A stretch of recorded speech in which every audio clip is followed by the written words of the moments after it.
தனுஷ், நாகார்ஜுனா, ராஷ்மிகா எல்லாம் நடிச்சு இதான் ரிலீஸ் ஆயிருக்கு. நிஜமா சொன்னீங்கன்னா ஃப்ரம் ஸ்டார்டிங் டு எண்ட் வரைக்கும் படம் ஒரு இடத்துல கூட லேக் ஆகல, ஸ்லோ ஆகல. அப்படியே இன்ட்ரெஸ்டிங்கா கொண்டு போயிட்டே இருக்கிறாங்க. அதுவும் தனுஷோட ஆக்டிங்னா ஆஃப்டர் அசுரனுக்கு அப்புறம் ஒரு இடத்துல கூட ஓவர் பில்டப் இல்லாம தனுஷோட ஆக்டிங் எப்போ ஸ்கிரீன்ல வராரோ கிளைமேக்ஸ் வரைக்கும் ஒரு இடத்துல கூட அவரோட ஆக்டிங்க நீங்க குறை சொல்லவே முடியாது. நாகார்ஜுனா ஆஸ் யூஸ்வல் அவரோட ரோல் கொடுத்துட்டு முடிச்சுட்டு போயிட்டாரு. ராஷ்மிகா எப்பா இந்த படத்துல ஏதாவது கிரிஞ்சி கிஞ்சி பண்ணிட்டு ஏதாவது உயிர் வாங்க நினைச்சேன், பரவாயில்ல, அதுவும் நல்லதா நினைச்சது. ஸ்டோரி சூப்பரா இருந்தது. இது வரைக்கும் நம்ம பார்க்காத ஸ்டோரி.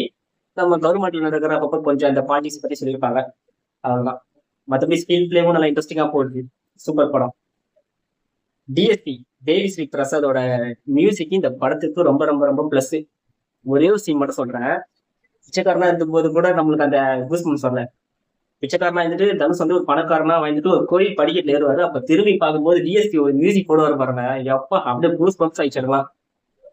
நல்ல ஸ்டோரி, நல்ல ஆக்டிங், நல்ல ஸ்கிரீன் பிளே, இன்ட்ரெஸ்டிங், எல்லாம் ஓகே தான். என்ன 3.25 படம், படம் முடிச்சுட்டு இப்படி ஏற்றிக்கிற, இப்படி அம்மா அப்படி பண்ற அளவுக்கு ஒரு டைமிங். ரொம்ப 1.5 சேர்த்து ஒரு 3.25 ஓகே தான். என்ன ஒண்ணு, கிளைமேக்ஸ் எனக்கு கொஞ்சம் டிசப்பாயின் பண்ணது. மத்தபடி ஓகே தான். உங்களுக்கு தோணுச்சுன்னா இந்த வீக்கெண்ட் போய் பாருங்க.